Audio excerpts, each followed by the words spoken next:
हाँ जी, good afternoon. क्या पढ़ा था लास्ट क्लास? शेख हमीदुद्दीन नागौर।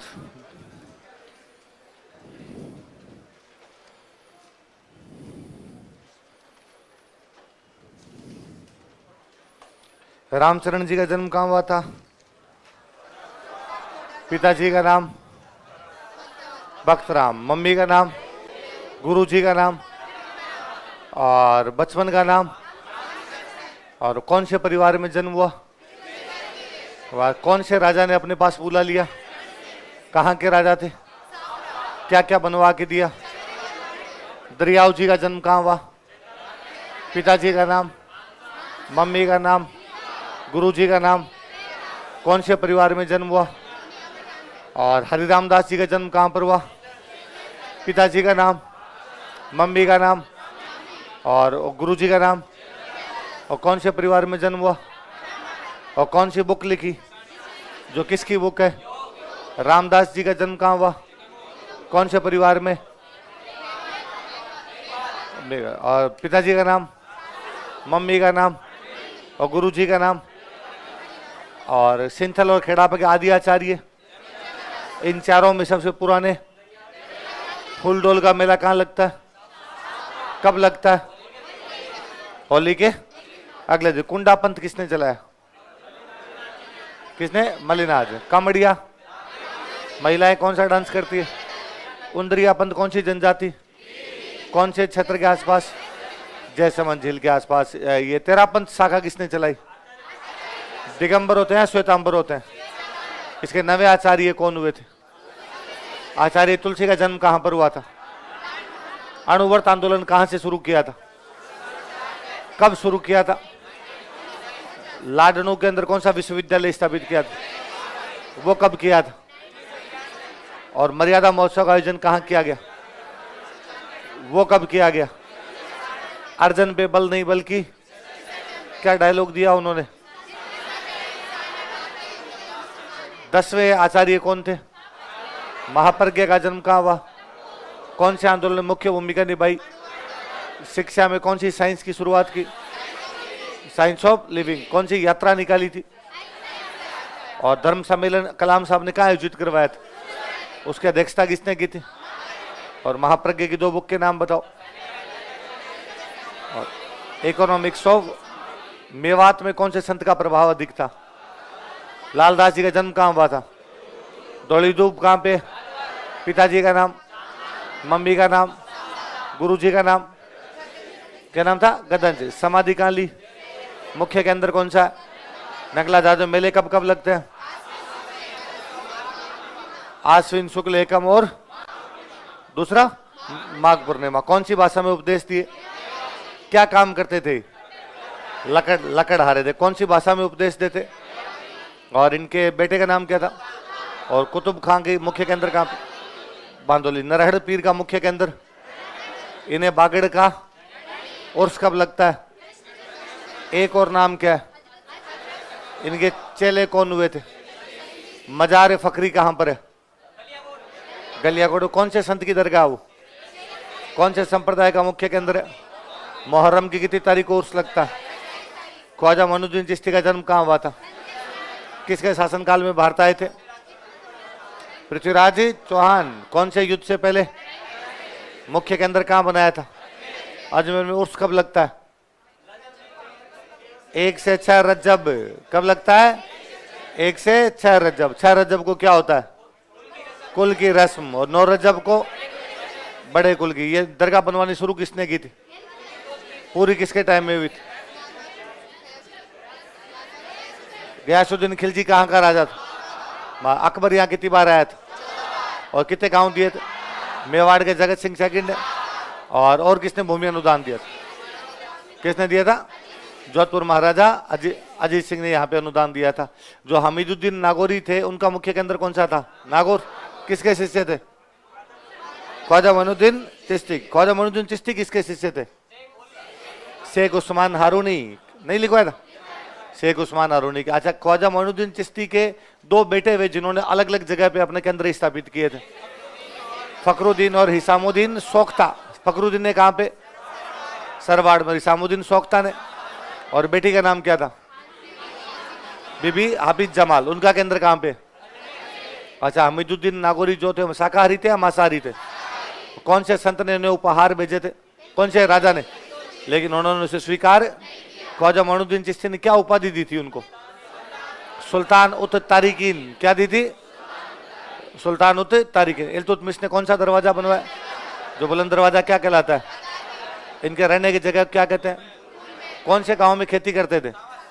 और इनकी वाइफ का नाम क्या था? बीबी खदीना। इतना बड़ा आगे लो।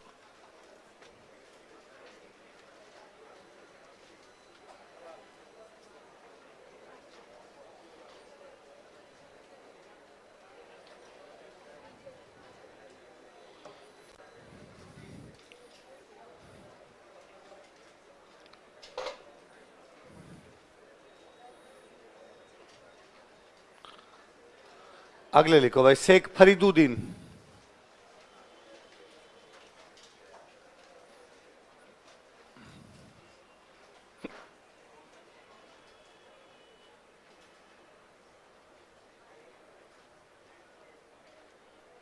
शेख फरीदुद्दीन।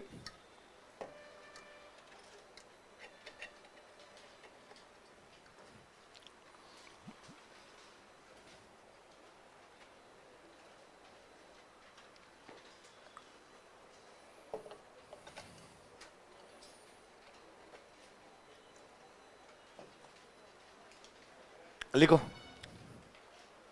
शेख हमीदुद्दीन नागौरी के शिष्य थे। He was disciple of Sheikh Hamiduddin Nagauri. Sheikh Hamiduddin Nagauri के शिष्य थे।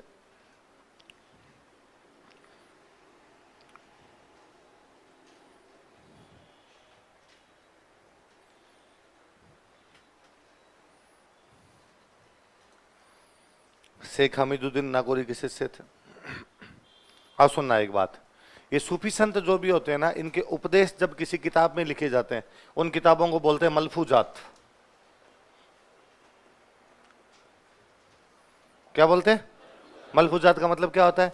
सूफी संतों के उपदेशों का संकलन, compilation of teachings of Sufi cents जो होते हैं, वो क्या कहलाता है?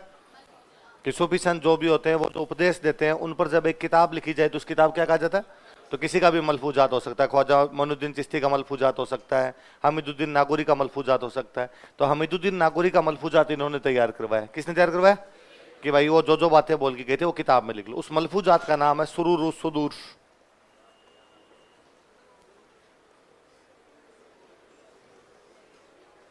क्या नाम है? बोलो रे, क्या नाम है? किसका मलफूजात है? किसने तैयार करवाया? लिखो, इन्होंने शेख हमीदुद्दीन नागौरी का मलफूजात तैयार करवाया था। He got compiled malfuzat of Sheikh Hamiduddin Nagauri. इन्होंने शेख हमीदुद्दीन नागौरी का मलफूजात तैयार करवाया था। He got compiled malfuzat of Sheikh Hamiduddin Nagauri. Sheikh Hamiduddin Nagauri का मलफूजात तैयार करवाया था। He got compiled malfuzat of Sheikh Hamiduddin Nagauri, जिसे सुरूर सुदूर कहा जाता है, विच इज कॉल्ड एज सुरूर सुदूर। क्या कहते हैं? बोलो देखे, सुरूर से सुदूर। क्या कहते हैं? सुरूर सुरूर नहीं, सुरूर से सुदूर। गाना नहीं सुने आपने? तेरा तेरा तेरा सरूर, बहस वही सर। हिमेश रेशमिया आजकल तो नया रखा है। हिमेश रेशम नहीं हो लगता दिल। सलमान खान वाली मूवी का रिलीज हुआ ना, किसी का भाई किसी की जान। सुरूर सुदूर किसका मलफूजात है? किसने तैयार करवाया? लिख लो, मलफूजात बराबर सूफी संतों के उपदेशों का संकलन, ताकि याद रहेगा कि मलफूजात का मतलब क्या होता है। मलफूजात बराबर सूफी संतों के उपदेशों का संकलन, compilation of teachings of Sufi saints, compilation of teachings of Sufi cents.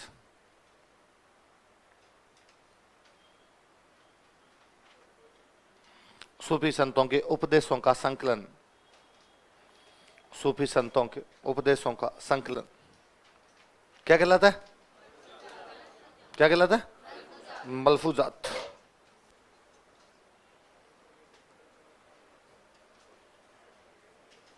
अगले लिखो, ख्वाजा मखदूम हुसैन नागौरी।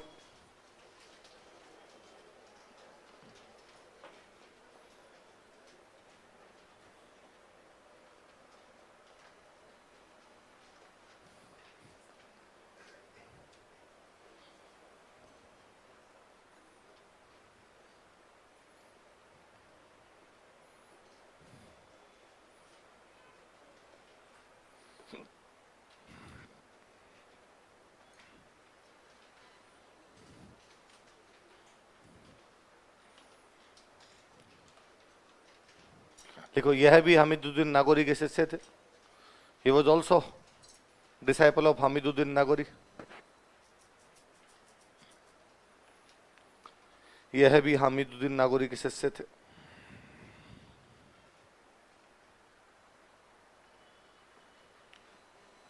अरे सुन लो, फिर एक साथ लिख लेना।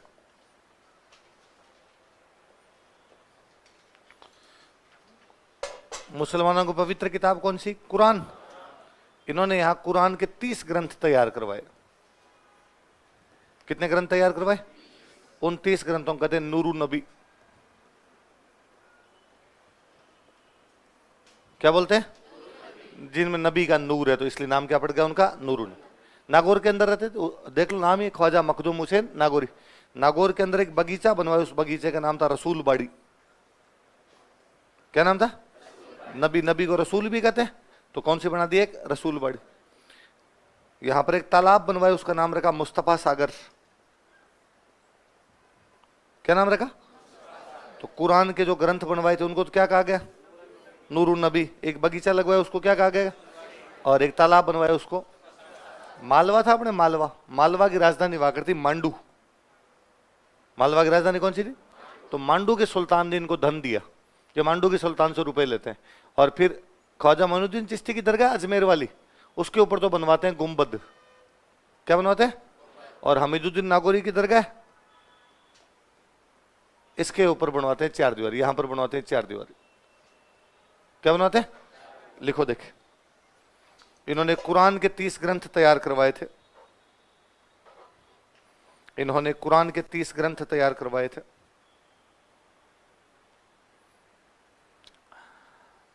He got prepared 30 text of Quran. इन्होंने कुरान के 30 ग्रंथ तैयार करवाए थे। He got prepared 30 text of Quran, जिन्हें नूरू नबी कहा जाता है, which are called as Nuru Nabi. जिन्हें नूरू नबी कहा जाता है, which are called as Nuru Nabi. जिन्हें नूरू नबी कहा जाता है, जिन्हें क्या कहा जाता है? नूरू नबी कहा जाता है। लाइन चेंज कर लिखो। इन्होंने नागौर में रसूल बाड़ी नामक बगीचा तथा मुस्तफा सागर नामक तालाब बनवाया था। He built garden named Rasool Badi and pond named Mustafa Sagar at Nagaur। Nagaur में रसूल बाड़ी नामक बगीचा तथा मुस्तफा सागर नामक तालाब बनवाया था। गुलाब बाड़ी नामक बगीचा तथा मुस्तफा सागर नामक, रसूल बाड़ी नामक बगीचा तथा मुस्तफा सागर नामक तालाब बनवाया था। He built garden named रसूल बाड़ी and pond named Mustafa Sagar at Nagaur. नीचे लाइन चेंज कर लिखो। मांडू के सुल्तान ने इन्हें धन दिया था। Sultan of Mandu gave money to him. Mandu के सुल्तान ने इन्हें धन दिया था। Sultan of Mandu gave money to him.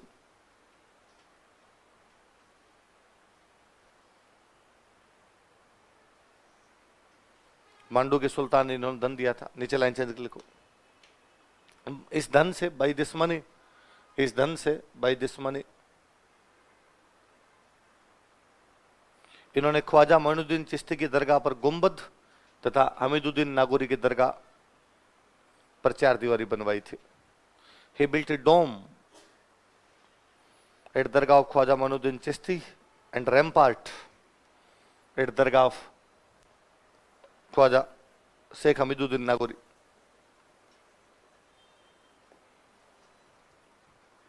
इस धन से इन्होंने ख्वाजा मोइनुद्दीन चिश्ती की दरगाह पर गुंबद तथा हमीदुद्दीन नागौरी की दरगाह पर 4 दीवारी बनवाई थी।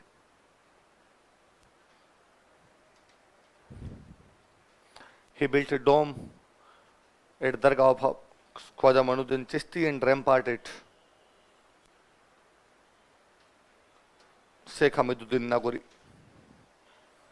याद रह जाएगी पांचों बातें। किसके शिष्य थे?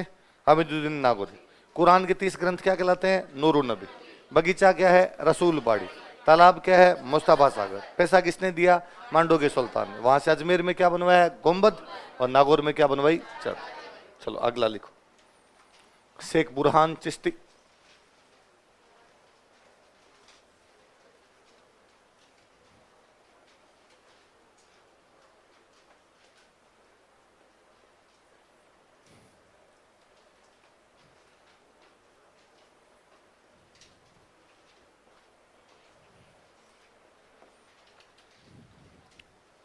क्या नाम है?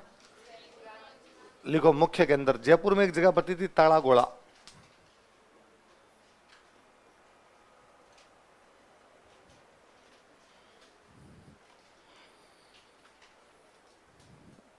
मुख्य के अंदर मेन सेंटर ताला गोला जयपुर में। ताला गोला कहां पे था? तो जयपुर के राजा ना इनकी जमीन से टैक्स नहीं लेते थे, फ्री कर रखा था, माफी दे रखी थी। लिख लो। जयपुर के राजा किंग्स ऑफ जयपुर। जयपुर के राजा किंग्स ऑफ जयपुर इनसे भू राजस्व नहीं लेते थे। Did not take land revenue from him. इनसे भू राजस्व नहीं लेते थे। Did not take land revenue from him. इनसे भू राजस्व नहीं लेते थे। अफगानिस्तान साइड में इनकी खूब मान्यता थी। रोह रोह नाम का एक इलाका है, वहां रोह के अफगानों में इनका प्रभाव अधिक था। लिख लो।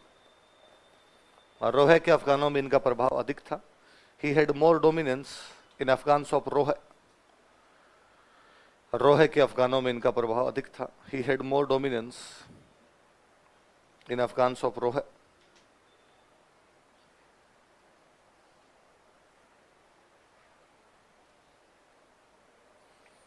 रोह के अफगानों में इनका प्रभाव अधिक था। अगले लिख लो। रसूल सा।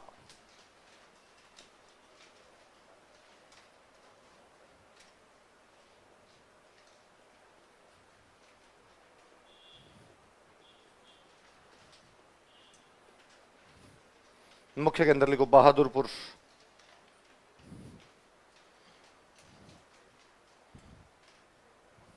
अलवर में जगह बहादुरपुर।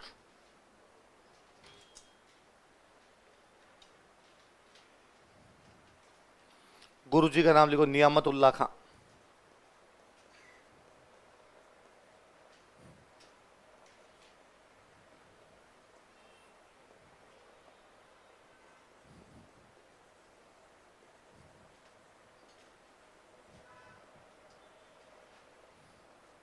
नियामतुल्लाह खां।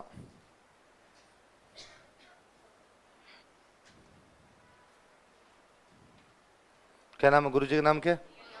ये यूं मस्त संत थे रसूल साहब। दारू पीते थे और बाकी सब कहते पीनी चाहिए, चिल रहता है आदमी। तो कोई यूं किसी प्रकार का शाकाहार है, नशे पत्ते से दूर रहना, ऐसा कुछ ही नहीं था। अलग ही टाइप के संत हुए थे। एक तो एक संत लिखे हमने कल लास्ट में जो लिखे थे, शेख हमीदुद्दीन नागौरी। क्या लिखे थे? चिश्ती संप्रदाय के। किसके? भाई ख्वाजा मोइनुद्दीन चिश्ती के शिष्य हैं, तो किसके हो गए? चिश्ती। एक संप्रदाय अपने और हुआ करता था यहाँ पर, उसका नाम था सुहरावर्दी। कौन सा संप्रदाय था? और नागौर में एक सुहरावर्दी संप्रदाय के एक संत हुए जिनका नाम था काजी हमीदुद्दीन नागौरी। क्या नाम था? वो तो शेख हमीदुद्दीन नागौरी है, वो तो कौन से के? चिश्ती। और काजी हमीदुद्दीन नागौरी। लिखो। अगला हेडिंग डालो। काजी हमीदुद्दीन नागौरी। काजी हमीदुद्दीन नागौरी।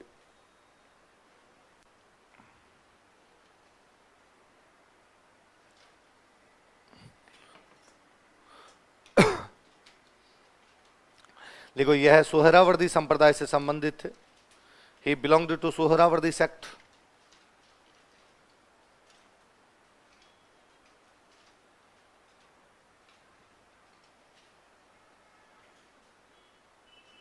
यह है सुहरावर्दी संप्रदाय से संबंधित थे। ही बिलोंग्ड टू सुहरावर्दी सेक्ट। ये ना काजी थे, काजी जज, जज को बोला करते काजी, है ना। तो अबुल फजल कहता है कि नागौर के 3 साल तक काजी रहे थे। कितने साल तक? बाद में सूफीजम स्वीकार कर लिया था और यहां से चले गए थे दिल्ली। लिखो, अबुल फजल के अनुसार, अकॉर्डिंग टू अबुल फजल, अबुल फजल के अनुसार, अकॉर्डिंग टू अबुल फजल,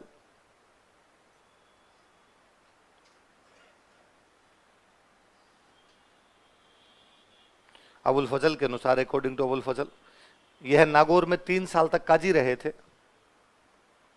यह नागौर में 3 साल तक काजी रहे थे। He worked as qazi in Nagaur. He worked as qazi in Nagaur. यह नागौर में 3 साल तक क्या रहे थे? काजी। काजी किसको कहते हैं? जज। उस समय जो जज हुआ करते उनको क्या कहते हैं? तभी ऐसे डायलॉग बने, जब मियाँ बीवी राजी तो क्या करेगा, और जज क्या कर लेगा जब अगले दोनों राजी है तो क्या लेगा। देखो, कालांतर में दिल्ली चले गए थे। Later on he moved to Delhi. कालांतर में दिल्ली चले गए थे।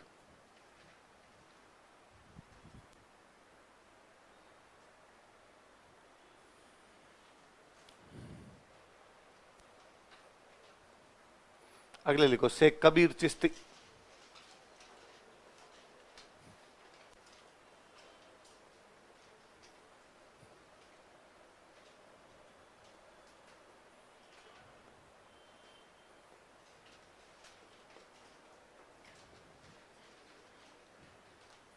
चिश्ती है तो बताओ कौन से हमीदुद्दीन जी के शिष्य होंगे? शेख, शेख हमीदुद्दीन। लिखो, शेख हमीदुद्दीन नागौरी के शिष्य थे। He was disciple of Sheikh Hamiduddin Nagori. Sheikh Hamiduddin Nagauri के शिष्य थे। Disciple of Sheikh Hamiduddin Nagauri. देखो, प्रारंभ में नागौर रहते थे। Initial he lived at Nagaur.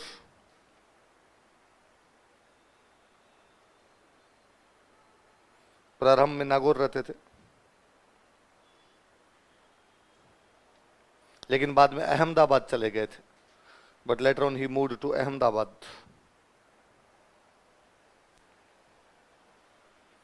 लेकिन बाद में अहमदाबाद चले गए थे। But later on he moved to Ahmedabad.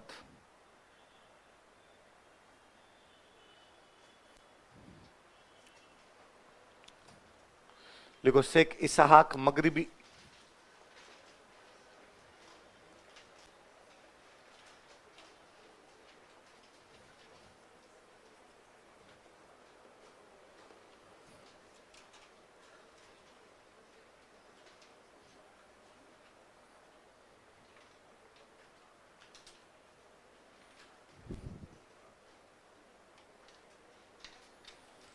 Sheikh Ishaq मगरिबी। मुख्य के अंदर लिख लो खाटू, नागौर में। मुख्य के अंदर खाटू, नागौर।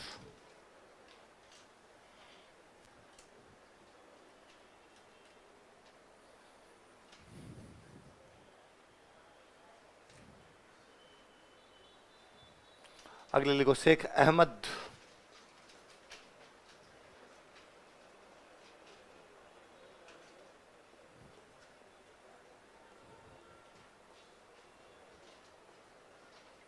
शेख अहमद। ये ऊपर वाले जो शेख इसहाक मगरिबी थे, इनके शिष्य थे। लिखो, यह है शेख इसहाक मगरिबी के शिष्य थे। He was disciple of Sheikh Ishaq मगरिबी।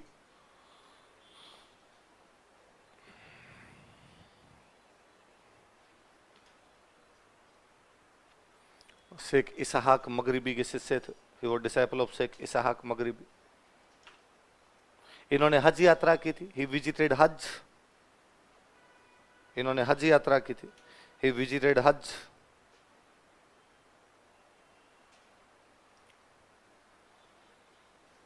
किसकी यात्रा की थी? तैमूर। तैमूर का नाम सुनते हैं? तैमूर ने अटैक किया था अपने भारत में 1398 में। कब किया था? 1398। दिल्ली आया हुआ था, तब इन्होंने दिल्ली में मुलाकात की थी। लिखो, 1398 ईस्वी में, इन 1398 एडी, 1398 ईस्वी में, इन 1398 एडी, इन्होंने तैमूर से मुलाकात की थी। He met Timur. इन्होंने तैमूर से दिल्ली में मुलाकात की थी। He met Timur at Delhi. Timur से दिल्ली में मुलाकात की थी। फिर गुजरात में एक सुल्तान हुआ था मुजफ्फर शाह।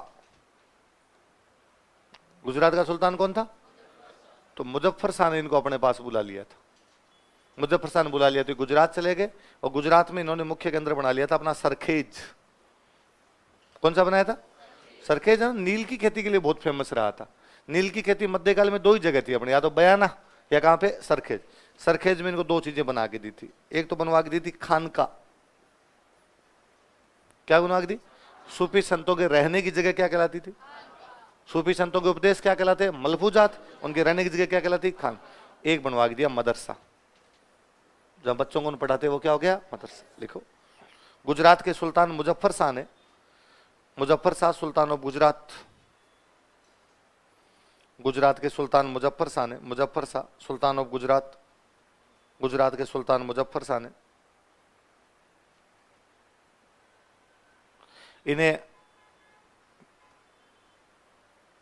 इन्हें बुलाया था, इनवाइटेड हिम, या इन्हें गुजरात बुला लिया था। इनवाइटेड हिम तो गुजरात, इन्हें गुजरात बुला लिया था, इन्हें गुजरात बुला लिया था। Invited him to Gujarat. अब नीचे लाइन चेंज करके लिखो, इन्होंने सरखेज को अपना मुख्य केंद्र बनाया। He made Sarkhej as his main centre. Gujarat में जगह है सरखेज, इन्होंने सरखेज को अपना मुख्य केंद्र बनाया।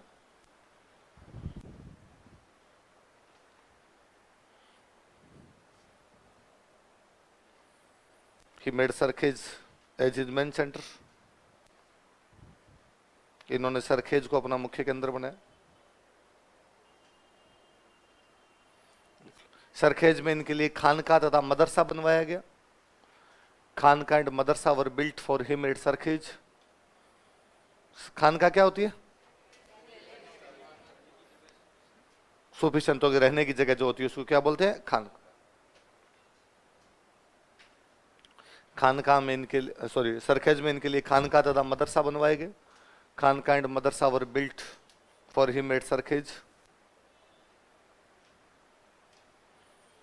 फिर इनकी मजार भी जो बनी हुई है वो कहां पर बनी हुई है? सरखेज। लिख लो, मजार बराबर सरखेज।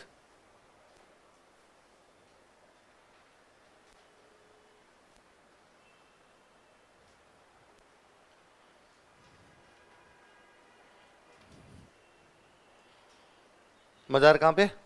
उपाधियां लिखो,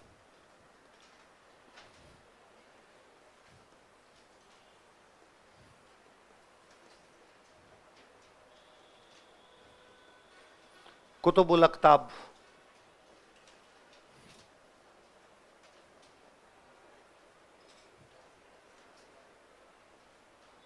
एक उपाधि दाता गंज बख्श।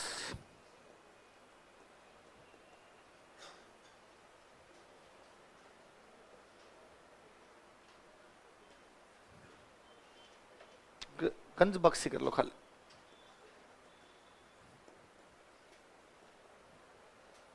दो उपाधि, ये तो गंज बख्श, खाली गंज बख्श ही लिखना। और एक कुतुबुल अख्ताब। कुतुबुल अख्ताब, कुतुब का मतलब होता है तारा। कुतुब का मतलब क्या होता है? तारों का तारा, स्टार ऑफ स्टार्स, कुतुबुल अख्ताब। और गंज बख्श का मतलब दातार आदमी होता है, दानवीर। तो दो उपाधि क्या क्या बताओ देखिए? कुतुबुल अख्ताब और गंज बख्श। दो और लिख लो, दो नाम नाम लिखने सीधे। गुस्सा है गुलाम इमाम, या इनका एक नाम और था शेख मानू।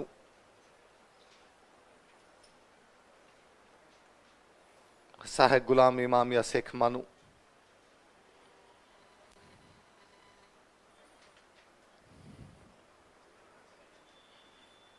शेख गुलाम इमाम या शेख मानू।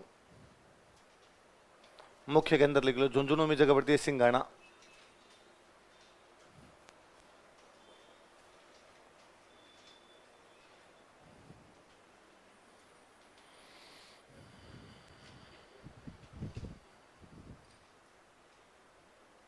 कहा मुख्य के अंदर? एक लास्ट लिख लो, गुलाम मोइनुद्दीन।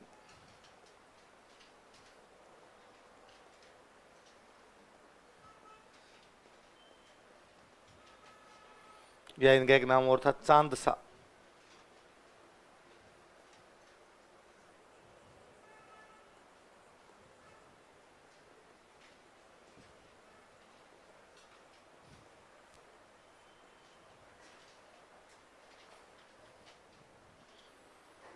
गुलाम मोइनुद्दीन, या एक और नाम क्या है इसका, चांद सा। मुख्य केंद्र सिंगाना से।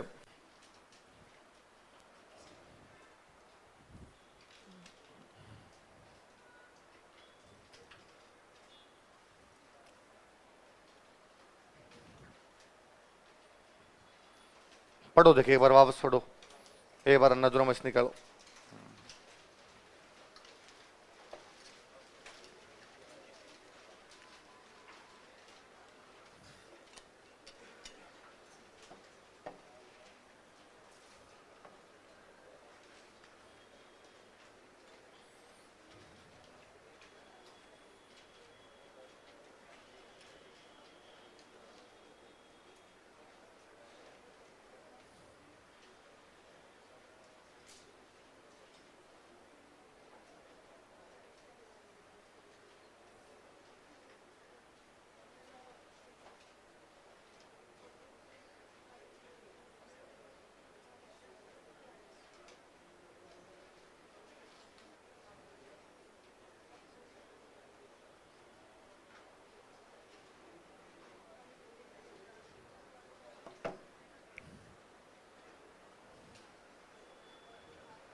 आज पढ़े वो रिवीजन कर ले।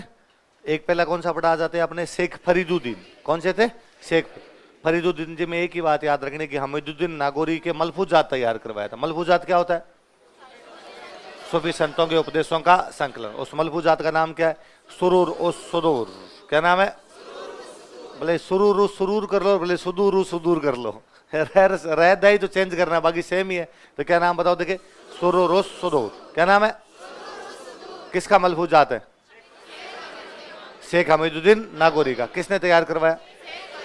फिर एक हमीदुद्दीन नागौरी के एक शिष्य और हुए, ख्वाजा मखदूम हुसैन नागौरी। क्या नाम था? दोबारा बोलो, देखिए। कुरान के 30 ग्रंथ क्या कहलाए? नूरुन नबी, बगीचा, रसूल बाड़ी, तालाब, मुस्तफा सागर। मांडू के सुल्तान ने रुपए दिए तो अजमेर में बनवा दिया गुंबद और नागौर में बनवा दी 4 दीवार। कितना बड़ा। इसके बाद अगले पढ़े शेख बुरहान चिश्ती। कौन थे? अपने यहाँ पे जयपुर आ गए। जयपुर में जगह कौन सी है? ताड़ा गोड़ा। और इन पे किसी प्रकार का टैक्स नहीं, और रोहे के अफगानों में इनका प्रभाव अधिक। फिर ये कौन से आगे? रसूल शाह का मुख्य केंद्र अलवर में, बहादुरपुर। और उनके गुरुजी कौन थे? नियामतुल्लाह खां। क्या नाम था? फिर ये कौन से आगे? काजी हमीदुद्दीन नागौर। ये चिश्ती के नहीं थे, ये किसके थे? सुहरावर्दी संप्रदाय के थे। कौन कहता है? नागौर में 3 साल तक काजी रहे, अबुल फजल। और बाद में कहाँ चले गए थे? दिल्ली चले गए थे। उसके बाद में एक पढ़े शेख कबीर चिश्ती। कबीर चिश्ती पहले रहते थे नागौर और बाद में कहाँ चले गए थे? अहमदाबाद। उसके बाद एक पढ़े शेख इसहाक मगरिबी। क्या नाम है? इनका मुख्य केंद्र कौन सा था? खट। इनके शिष्य कौन हुए? शेख अहमद। कौन हुए? शेख अहमद के बारे में कई बातें। शेख अहमद शिष्य थे इनके। बाद में हज यात्रा चले गए। फिर किससे मिल के आए? तैमूर। गुजरात के कौन से सुल्तान ने बुला लिया? मुजफ्फर। मुख्य केंद्र कौन सा? खानका, मदरसा, मजार। सब कुछ कहाँ पे है? सरखेज। क्या क्या क्या है? खानका, मदरसा। खानका सूफी संतों के रहने की जगह, मदरसा जहाँ वो विद्यार्थियों को पढ़ाते, मजार जहाँ मरने के बाद उनको दफनाया जाता। तीनों जगह कहाँ पे इनकी? सरखेज। और एक बात और कौन बताए? हाँ, उपाधियां लिखी जो कौन कौन सी? कुतुब अल अख्ताब और गंज बख्श। कुतुब अल अख्ताब का मतलब होता तारों का तारा, गंज बख्श का मतलब होता दातार, दानवीर जो आदमी होता है उसको क्या बोलते हैं? गंज बख्श। सिंघाना में 2 की दरगाह है, शाह गुलाम इमाम, गुलाम मोइनुद्दीन। कौन कौन 2 है? शाह गुलाम इमाम। इन दोनों की दरगाह कहां पर है? सिंघाना के अंदर बनी। इतनी बातें याद कर लोगे? आप लिखो राजस्थान के लोक देवता।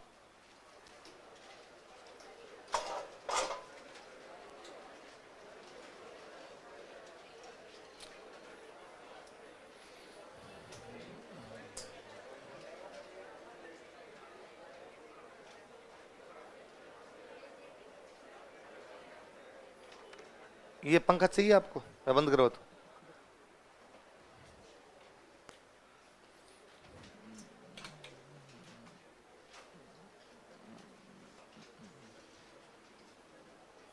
मैं एक दुआ लिख रहा हूं, ये उतार लो, फिर अपने बात करते हैं।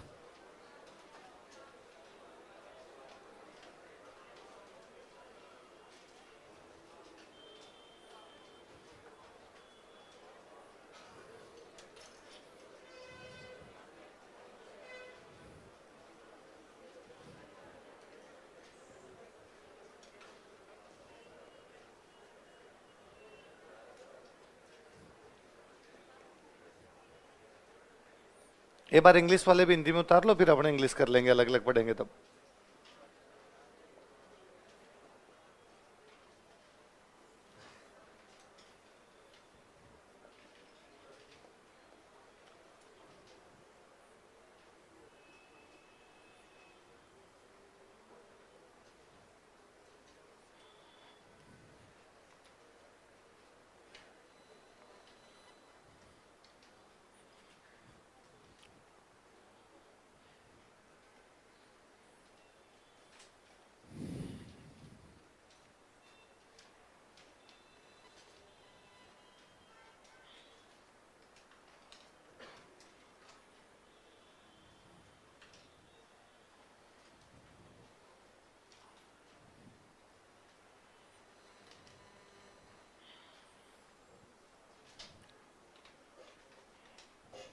उतार लिया?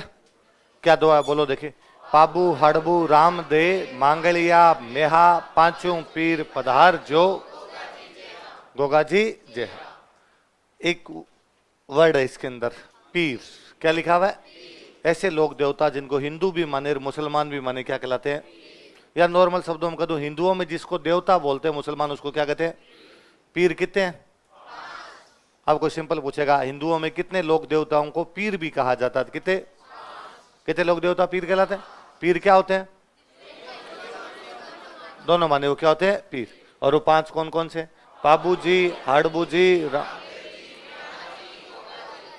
कौन कौन पांच है बताओ देखिए। बाबू जी, हड़बू जी, रामदेव, मेहा जी और गोगा जी। याद रह जाएंगे? अब कई बार वो सवाल ये दे देगा, इनमें से कौन से पांच पीरों में शामिल नहीं होते? बाबू जी, रामदेव जी, हड़बू जी, देवनारायण जी। इनमें से कौन से पांच पीरों में शामिल होते हैं? देवनारायण जी, तेजा जी, मल्लीनाथ जी, मेहा जी। याद रह जाएगा? ऐसा कोई भी सवाल एक एक पढ़ ले। लिखो, पहले लिखो।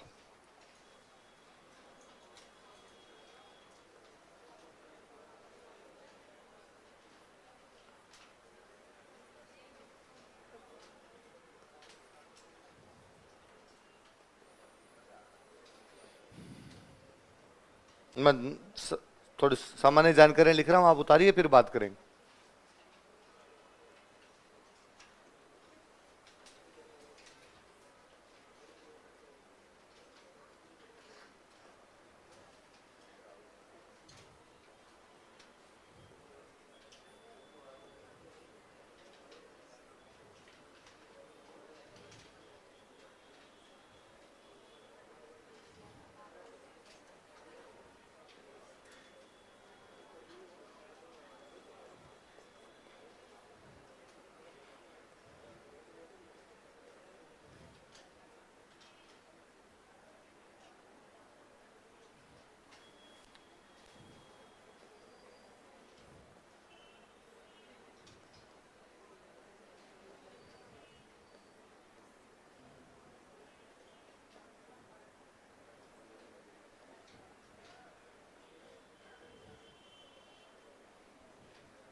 अरे बिना बात के उतारो देख।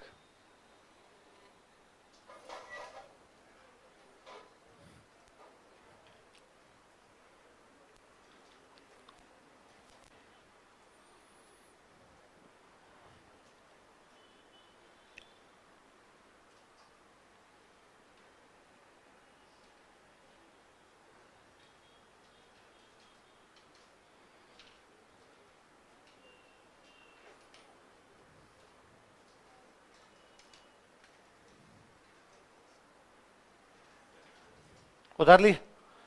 बताओ देखिए इधर से ऊपर क्या लिखा है सबसे पहले, जन्म स्थान कहां पे लिखा हुआ? कोल्लूमठ, जोधपुर में एक जगह पड़ती है। कोल्लूमठ कहां पे? बाद में क्या लिखा हुआ है? पिताजी का नाम क्या था? दांदल जी। मारवाड़ में एक राजा पढ़े थे हमने, राव धूहड़। कर्नाटक से नागणेची माता की मूर्ति लेकर आया था, पढ़ा था। उन राव धूहड़ के छोटे भाई थे, लिख लो कोष्टक में, राव धूहड़ के छोटे भाई, यंगर ब्रदर ऑफ राव धूहड़।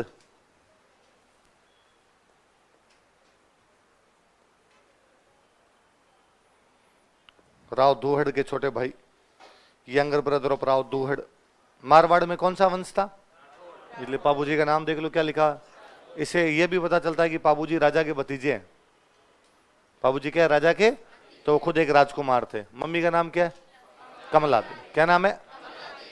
ऐसा कहते हैं कि पाबूजी की मम्मी वास्तव में तो एक परी थी। अप्सरा, अप्सराएं होती है परियां, समझ गए? पापा की परियां नहीं, आसमान वाली जो परियां होती है।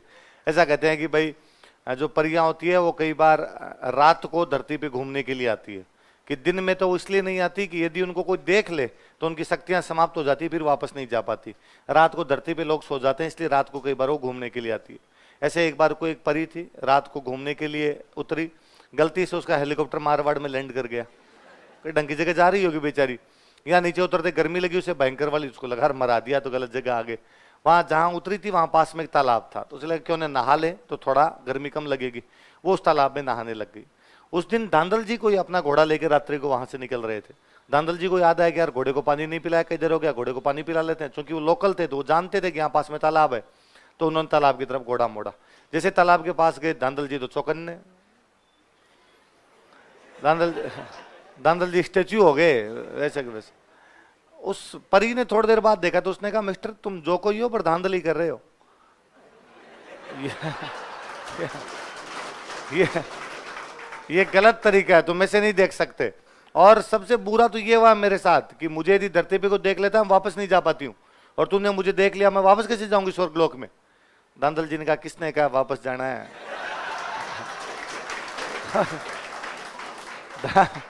दांदल जी ने लगभग घुटने टेकते हुए कहा कि विल यू मैरी मी? परी ने कहा मैं अब तो कोई इलाज भी नहीं है, ब्याह करना ही पड़ेगा, इधर रहना है अब अपने को। तो कहा मैं शादी तो कर लूंगी लेकिन मेरी दो शर्तें हैं। एक तो शादी के बाद में मेरे को अलग से एक महल बनवा के देना पड़ेगा। दांदल जी ने कहा डन। और बता? का दूसरी शर्त यह है कि उस महल में बिना मेरी परमिशन के किसी की एंट्री नहीं होनी चाहिए। कोई बात नहीं थी। अब उस परी के लिए एक परी से दांदल जी ने शादी की, उसको एक अलग महल बनवा के दिया और वहां पर उसकी परमिशन के बिना किसी की भी एंट्री नहीं थी। समय अंतराल पर दांदल जी के और उस परी के एक बेटा हुआ। बेटे का नाम क्या रखा गया? तो कहते पाबूजी बहुत सुंदर, बहुत ज्यादा सुंदर थे। अपने जितने लोग देवी देवता हुए हैं, देवता जीते हुए, उनमें सबसे फूट रहे कोई लोग देवता हुए तो वो कौन थे? मम्मी भी चले गए है ना। दांदल जी पे शक्ल चली जाती तब तो क्या ही फूट रहे। मारवाड़ के आदमी कौन से फूट रहे थे, मम्मी पे गए तो मम्मी फूट रही थी, तो बाद में पाबूजी फूट रहे। तो बाद में कहते कई दिन जब हो गए, पाबूजी थोड़े बड़े हो गए थे, तो दांदल जी को एक दिन लगा यार ऐसा क्या है कि इसकी परमिशन के बिना कोई जा नहीं सकता, ऐसा फिर महल में क्या होता है। और एक दिन दांदल जी बिना परमिशन के डायरेक्ट ही महल में चले गए। और जब महल में गए तो वो क्या देखते हैं कि वहां परी तो ही नहीं, वहां तो एक शेरनी लेटी हुई थी और पाबू शेरनी का दूध पी रहा था। दांदल जी लगा ये क्या कोत्तक है। अब शेरनी ने जैसे ही वापस दांदल जी को देखा, वापस परी बनी और उसने कहा इसी दिन के लिए मैंने मना किया था, मैं परी हूं, मेरे में ऐसी शक्तियां हैं कि मैं अपना रूप बदल सकती हूँ, लेकिन अब तूने मुझे इस रूप में देख लिया इसलिए अब मैं यहाँ पर नहीं रहूंगी, अब मैं वापस स्वर्गलोक जाऊंगी। एक माँ की अपने बच्चे के प्रति दो इच्छाएं होती है, एक तो दूध पिला के थोड़ा बड़ा करे, जब बड़ा हो जाए तो उसे अपने कंधे पे खिलाए, अपनी पीठ पे खिलाए। तो अब मैंने इतना बड़ा तो कर दिया कि ये खेल सकता है, लेकिन अभी मैंने इसे कंधों पे तो खिलाया नहीं था, पर अब तू जाने तेरा काम जाने। तो परी तो दांदल जी के पास बाबू जी को छोड़ के चली गई। फिर दांदल जी की एक और रानी हुआ करते, उनका नाम था कमला दे। क्या नाम था? फिर बाबूजी का पालन पोषण वो रानी करते हैं जिनका नाम क्या था? तो फिर मम्मी वही होगी एक प्रकार से। पत्नी का नाम क्या है? फुलमदे या सुप्याग। अमरकोट पाकिस्तान में एक जगह पड़ती थी, वहां के एक राजा थे सूरजमल सोढ़ा, क्या नाम था? उनकी राजकुमारी है फूलमदे। कई जगह उन्हीं का नाम सुप्यारदे लिखा हुआ आता है। उन फूलमदे के साथ में बाबूजी की सगाई की गई। समय अंतराल पर बाबूजी बड़े हुए तो कहा बाबूजी की शादी करनी है अब। तो बाबूजी की बारात कहाँ जा रही है? अमरकोट। बाबूजी एक तो इतने फूट रहे, ऊपर से राजकुमार, शेरवानी पहनी अच्छी सी, साफा बांधा एकदम, वो सिरपेज, कलंगी, मोड़, एंटीना सारे लगाते ना, एंटीना के बीच में होता है ना, सारे। बाबूजी बड़े फूट रहे लगे। बाबूजी के दो खास दोस्त थे एकदम, उनके नाम थे चांदा और डामा। क्या नाम थे? दो भील भाई थे ये एकदम खास बाबूजी के, और ये दोनों खुद जोधपुरी कोट पैंट ऊपर तक बटन बंद किए। दूल्हे के दोस्त हमेशा दूल्हे से ज्यादा तैयार होके आते हैं, क्योंकि उनको ये गलत फहमी होती है कि लोग हमें देखेंगे। हालांकि लोग शादी में केवल और केवल किसको देखते हैं? दूल्हे के अलावा किसी को भी देखते, पर फिर भी उनको तो लगता है यार क्या पता कोई नजर हमारे पर भी पड़े इधर आके, तो तैयार होके रहते हैं। फिर क्या, दूल्हा इंटेलिजेंट होता है जी। दूल्हा हमेशा उन लोगों को अपने साथ में रखता है जो उससे बुंडे होते हैं, है ना। तो यदि आपका कोई दोस्त दूल्हा बनते टाइम आपको कहेगी भाई तू मेरा भाई हमेशा मेरे साथ रहेगा, तो आप समझ जाना उसकी नीयत क्या है। वो सोच रहा है कि ये बुंडा मेरे साथ रहेगा तो इसको कोई नहीं देखेगा, सारे मुझे देखेंगे। तो वे चांदा और डामा बाबूजी के साथ एकदम, और चांदा डामा ने बाबूजी का, अरे यार बाबूजी कितने फूट रहे लग रहे हो, थू थू नजर नहीं लग जाए। बाबूजी पर एक दिक्कत है अपने साथ, आप इतने फूट रहे लग रहे हो, मारवाड़ के राजकुमार हो, पर अपने पास अच्छी घोड़ी नहीं है, और बींद के पास अच्छी घोड़ी नहीं हो, फिर मतलब ही क्या? बाबूजी ने कहा यार अब उसका तो क्या करें, अपने पास जो घोड़ियां उन्हीं से पार पड़ेगी अब तो अपनी तो। कहा नहीं, अपने गांव के अंदर एक महिला है, उनका नाम है देवल। क्या नाम है? एक देवल नाम की महिला थे, और उनके पास एक बहुत अच्छी घोड़ी थी, उस घोड़ी का नाम था केसर कालमी। क्या नाम था? तो कहा देवल के पास केसर कालमी नाम की घोड़ी है, और यदि देवल अपने को केसर कालमी दे दे तो मजा आ जाए। जितने फूट रहे आप उतनी फूट रही केसर कालमी, उतने अच्छे नाचती हो रहे हो। तो बाबूजी ने कहा ट्राई करके देख लो। चांदा और डामा देवल के पास गए, देवल को जाकर आगे, माँ देवल बाबूजी बीन बने हुए हैं, अच्छी घोड़ी नहीं है, आप अपनी केसर कालमी दे दो तो मजा आ जाए। देवल ने कहा कि नहीं भाई घोड़ी तो मैं नहीं दूंगी, क्योंकि मेरे गाय चराने के लिए जो ग्वाला जाता है वो घोड़ी लेके जाता है। उन दिनों में गायों की लूटपाट बहुत हुआ करती थी। तो कहा मान लो खुदा ना खास्ता गायों की लूटपाट हो जाए, तो ग्वाले के पास में घोड़ी हो तो फटाफट गांव के अंदर आए, आके बता दे कि भाई गायों की लूटपाट हो गई। और यदि घोड़ी नहीं होगी तो पैदल पैदल आएगा, तब तक लुटेरे पता नहीं कहाँ के कहाँ चले जाएंगे। तो घोड़ी तो मैं नहीं दूंगी। वापस आए, वापस आके बाबूजी का, बाबूजी यार हमें तो नहीं दी, पर हमें लगता है यार तुम खुद जाओगे ना तो पार पड़ जाए। बाबूजी बीन बने हुए गए केसर कालमी लेने के लिए देवल के पास, और देवल को जाका, माँ देवल ये देख लो मैं बीन बना हुआ हूँ, घोड़ी अच्छी है नहीं, वहां जाएंगे बुरा लगेगा, आप घोड़ी दे दोगे मारवाड़ की शान रह जाएगी वहां पे। देवल ने कहा कि बाबू तू हमारा सबसे प्रिय राजकुमार है, तेरे को कौन मना कर सकता है, बीन बने हुए आदमी को तो वैसे ही कौन मना करे, ले जा। लेकिन मेरी गायों को कल को कोई लूट के ले गया तो? बाबूजी ने कहा माँ देवल मैं वचन देता हूँ कि यदि आपकी गायों को कोई भी लूट के ले गया, मैं आपकी गायों को बचाने के लिए आऊंगा, आप तो एक समाचार भिजवा देना। मैं यहाँ से 20 किलोमीटर पहुंचा और मुझे समाचार मिला आपकी गायों की लूटपाट हो गई, मैं ब्याह करने जाऊंगा ही नहीं, बीच में आ जाऊंगा। मैं वहां ब्याह करने के लिए पहुंचा, खाना खाने के लिए बैठा, इतने में समाचार आया कि आपकी गायों की लूटपाट हो गई, मैं वापस आ जाऊंगा। देवल ने कहा तो वाले जा। तो बाबूजी कौन सी घोड़ी लेके गए? और केसर कालमी वाकई बहुत सुंदर घोड़ी। कहते हैं वहां जब पहुंचे तो यूं अमरकोट में लोग दूर दूर से देखने के लिए आए कि इतने सुंदर तो एक दूल्हा आया, दूल्हे का नाम तो बाबूजी, और इतनी सुंदर उसके पास घोड़ी है, घोड़ी का नाम, और चारों दोहरा रहे कि केसर कालमी देखने आए, केसर कालमी देखने आए। अमरकोट वाले सोडों को बड़ा बुरा लगा, बाबूजी के जो ससुराल वाले थे, तो उनका ऐसा क्या घोड़ी में, घोड़ी जैसी घोड़ी हमारे पास भी ऐसी खूब घोड़ियां खड़ी, और हमारे पास तो इससे अच्छे घोड़े और घोड़ियां हैं, आप चाहो तो दौड़ करवा लो। बोले बाबूजी ने कहा करवा लो। तो बाबूजी का जो साड़ा था वो अपना घोड़ा लेके आया, लो करवाओ दौड़। बाबूजी ने कहा आज नहीं 2 दिन बाद, आज तो हम इतनी दूर चल के आए, हमारी घोड़ी थक गई, 2 दिन बाद करवा लेना। बाबूजी के साड़े ने कहा बस डर गए। बाबूजी ने कहा तुम और कुछ ही कर सकते हो, लेकिन जयकांत सिकरे का एक वर्ड नहीं कर सकते, लो करवाओ दे के दौड़। कहते थकी हुई केसर कालमी भी उनके घोड़ों से जीत गई थी। और बाबूजी ने कहा आप बताओ देखे।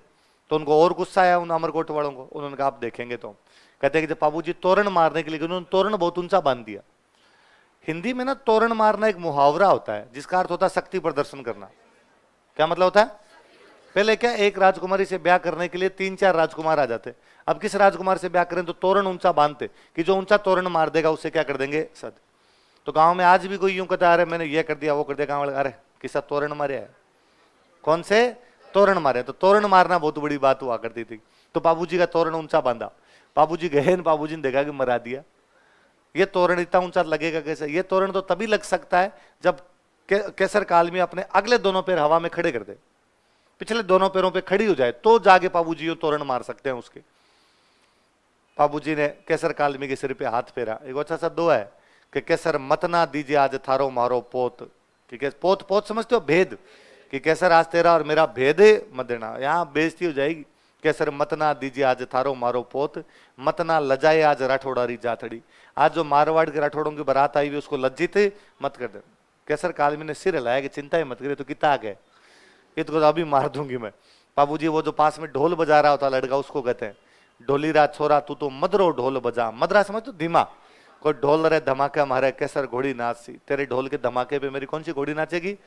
और कई इधर नचाई घोड़ी को, पहले दूल्हे वाली घोड़ी को नचाना जरूरी होता था, तो दूल्हे वाली घोड़ी को नचाते ही थे। तो पहले भाई दूल्हा भी रंग टाइप के आदमी हुआ करते, इसलिए घोड़ियों को नचा लिया करते। आजकल दूल्हे होते हैं ये मरे, घोड़ी को दो साइड से पकड़ के चलना पड़ता है, गिर ना जाए ऊपर के। दूल्हा चढ़ता है तब दो जने चढ़ाते हैं, उतारते हैं तो उसको दो जने उतारते हैं। पहले रेगुलर घुड़सवारी वगैरह किया करते थे लोग।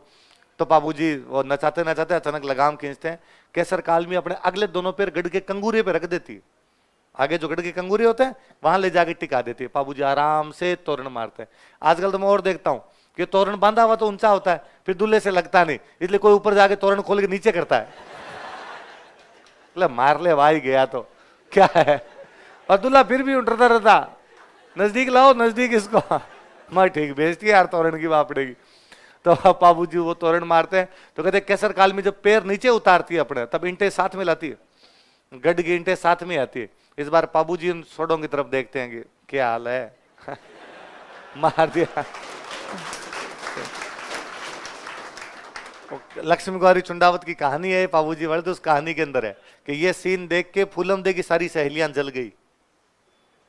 फूलमदे की सहेलियां खड़ी थी, उन्होंने लगा ये आया है दूल्हा। तो फूलमदे को जब ये समाचार मिला तो फूलमदे बड़ी राजी हुई। फूलमदे ने कहा भाई साढ़े आड़ा सरदार तो बाहर खड़ा है एकदम।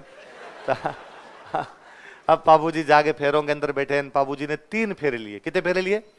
इतने में जिनकी वो घोड़ी थी देवल, क्या नाम था, वो बाल बिखेरे हुए वहीं पे फेरों के बीच में ही आ गए।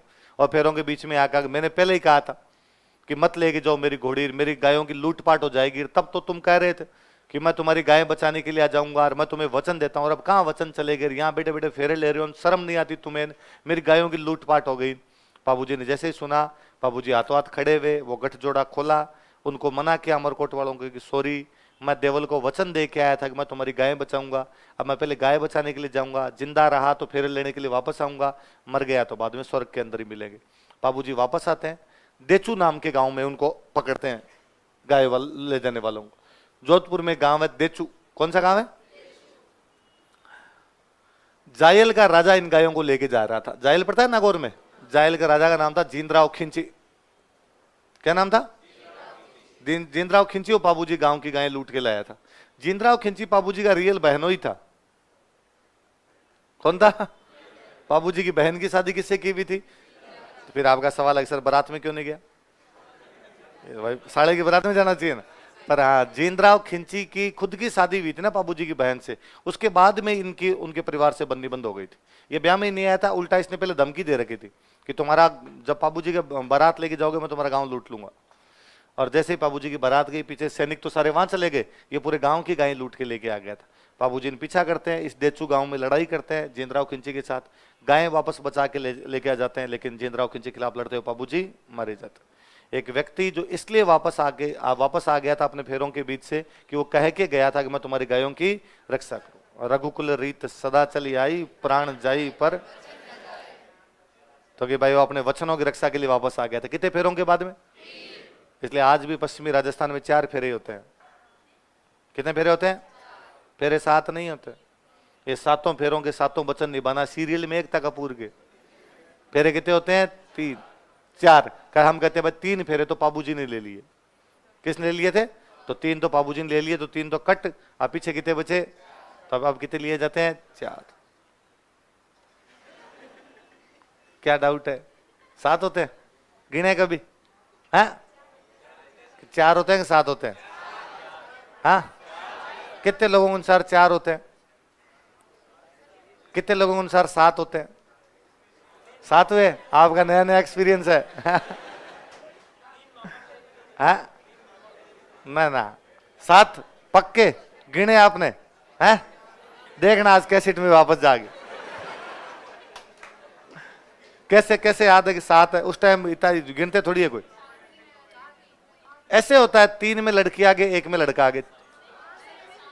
7 लिए तो गलत करवा दिए उसने।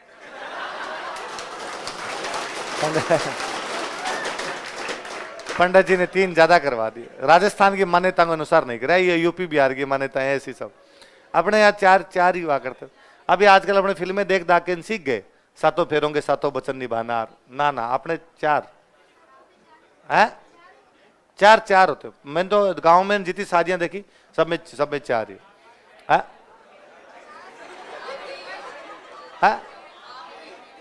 क्या मेरे कितने?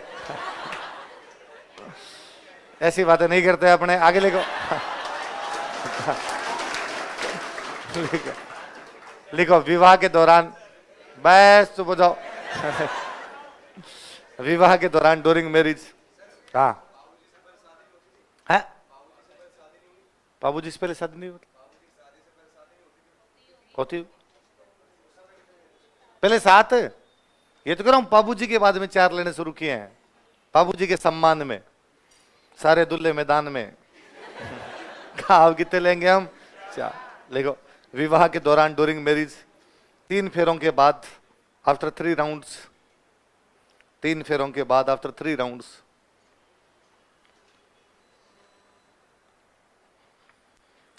3 फेरों के बाद आफ्टर 3 राउंड्स बाबूजी वापस आ गए थे। बाबूजी रिटर्न बैक। बाबूजी गायों की रक्षा के लिए वापस आ गए थे। पूरा लिख लो, बाबूजी गायों की रक्षा के लिए वापस आ गए थे। बाबूजी return back for protection of cause. बाबूजी गायों की रक्षा के लिए वापस आ गए थे। बाबूजी return back for protection of cause. अगली लाइन में लिखो, देवल नामक महिला की गायों की रक्षा के लिए, उनका नाम भी लिख लो। देवल नामक महिला की गायों की रक्षा के लिए, for protection of cows of woman named Deval. Deval नामक महिला की गायों की रक्षा के लिए, for protection of cows of woman named Deval. Deval नामक महिला की गायों की रक्षा के लिए। बाबूजी देचू गांव में जींद्राव खिंची के खिलाफ लड़ते हुए वीर गति को प्राप्त हुए। जींद्राव खिंची कोष्टक में जायल लिखना भाई। बाबूजी देचू गांव में, देचू जोधपुर में, जायल नागौर में। बाबूजी देचू गांव में जींद्राव खिंची के खिलाफ लड़ते हुए वीर गति को प्राप्त हुए। बाबूजी डाइड while fighting against जींद्राव खिंची of जायल एट देचू। बाबूजी डाइड while fighting against जींद्राव खिंची एट देचू। बाबूजी देचू नामक गांव में जींद्राव खिंची के खिलाफ लड़ते हुए वीर गति को प्राप्त हुए।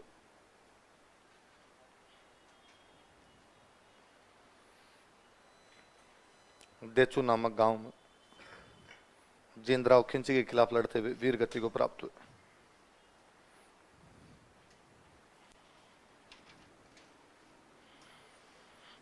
गांव वाली कहानियों भाई ये भी मानते हैं कि बाबूजी की जो मम्मी थी, जो परी थी, जो ये कह के चली गई थी भाई मैंने मेरे बच्चे को पाल के थोड़ा बड़ा तो कर दिया लेकिन मैं इसे पीठ पर कंधों पे खिला नहीं सकी। ऐसा मानते हैं कि वो परी अगला जन्म लेती है केसर कालमी के रूप में।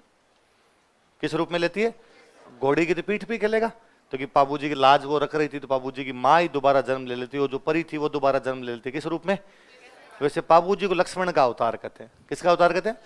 देखो बाबूजी को लक्ष्मण का अवतार माना जाता है। Babuji is considered as incarnation of Lakshman.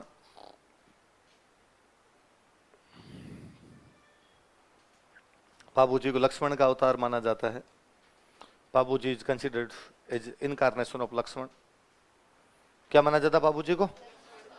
तो गांव में कहानियां सुनाते हैं तब वो बताते हैं कि भाई राम लक्ष्मण माँ सीता जब वनवास के लिए पधारे हुए थे तो वहां जब जंगल के अंदर रहा करते थे तो एक दिन राम जी के पास में शूर्पणखा आई। कौन आई?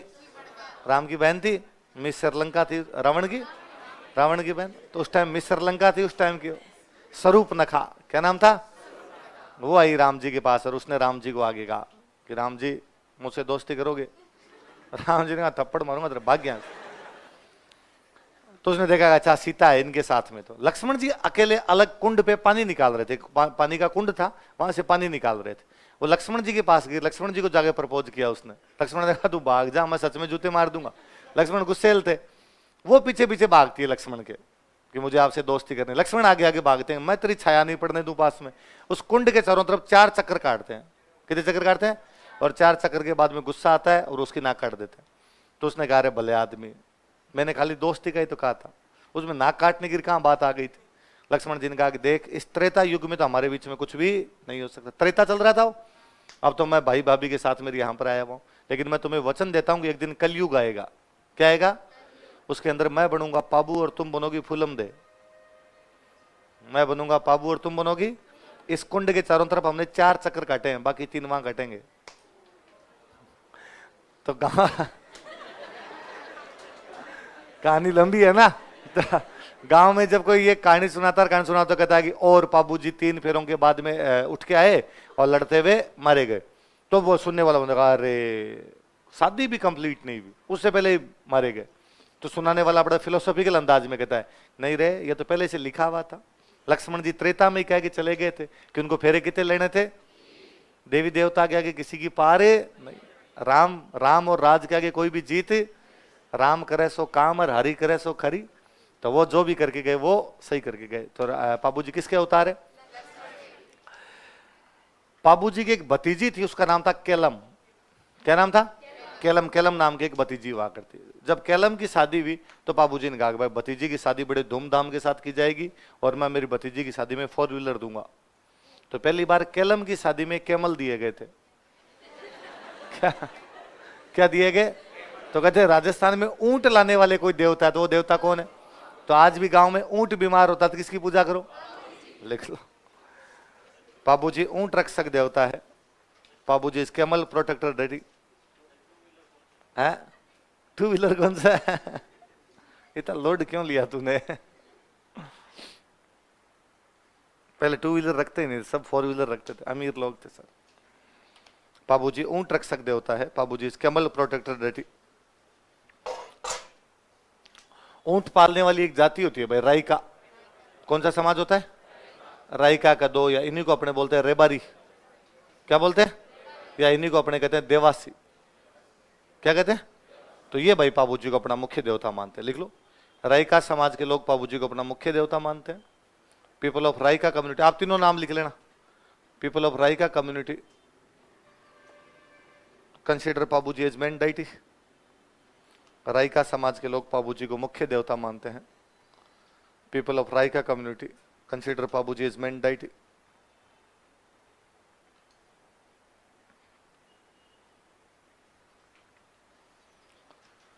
राइका समाज के लोग पाबूजी को मुख्य देवता मानते हैं। People of Raika community consider him main deity. कहते भाई एक बार मारवाड़ में प्लेग फैल गया था, बीमारी होती है प्लेग। उस प्लेग में भी किसी ने रक्षा की थी, तो वो किसने की थी? पाबूजी। लिख लो, पाबूजी प्लेग रक्षक देवता है। Pabuji is deity who protected from plague.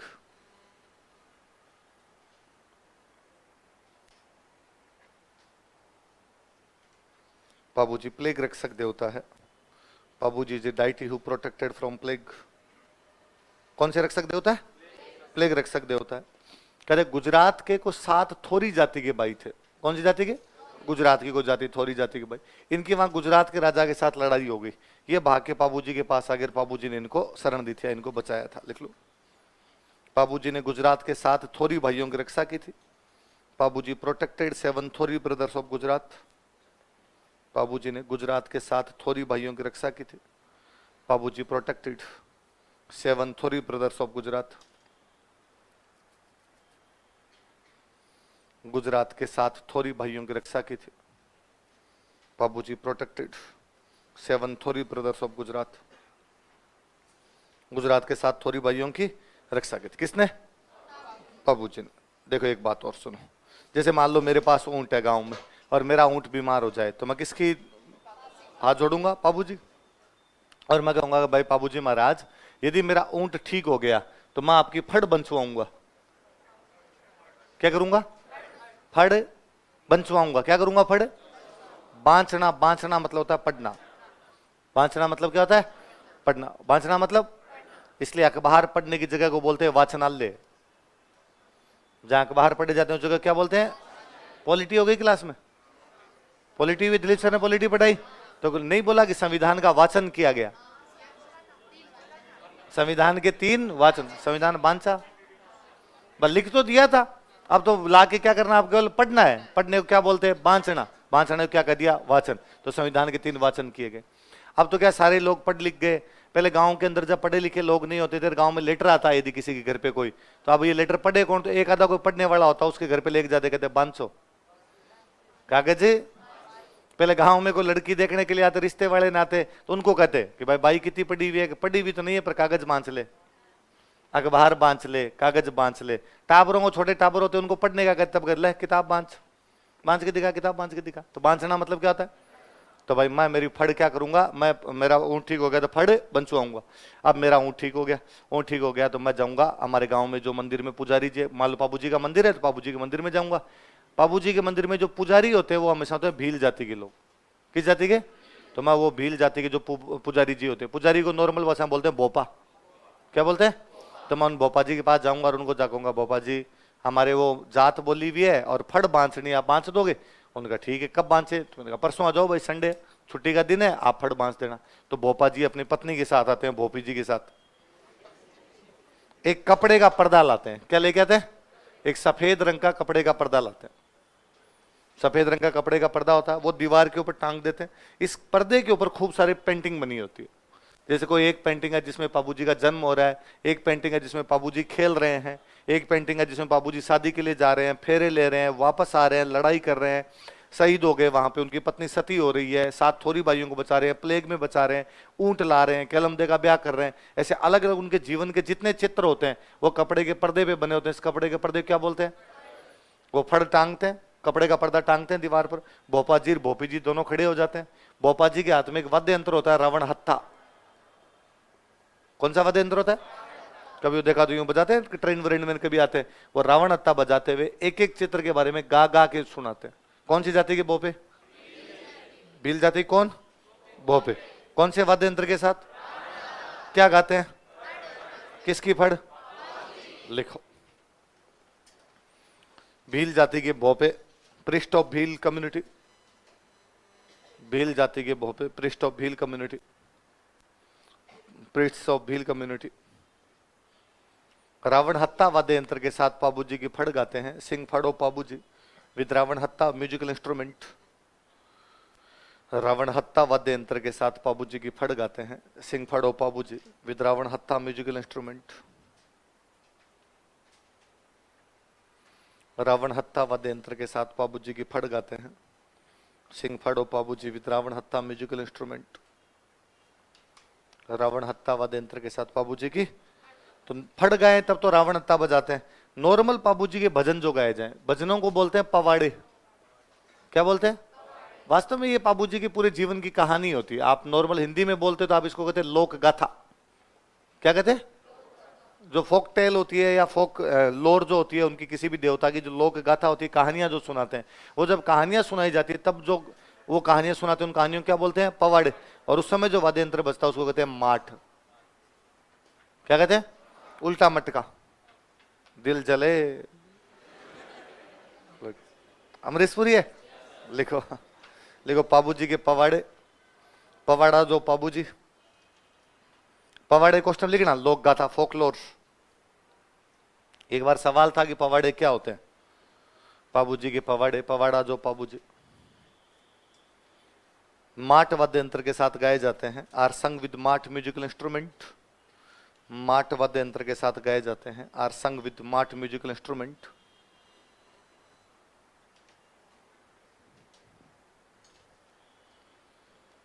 माट वाद्य यंत्र के साथ गाए जाते हैं। आर संग विद माट म्यूजिकल इंस्ट्रूमेंट। अब पाबू जी से संबंधित खूब सारी किताबें लिखी गई। कौन कौन सी? लिख लो। पाबू जी से संबंधित पुस्तकें, बुक्स रिलेटेड टू पाबू जी। मैं एक तरफ राइटर लिख रहा हूं, एक तरफ बुक्स लिखूंगा। इधर मैं राइटर लिख रहा हूं, फिर सामने बुक लिख दूंगा उनकी। उतार लो आप।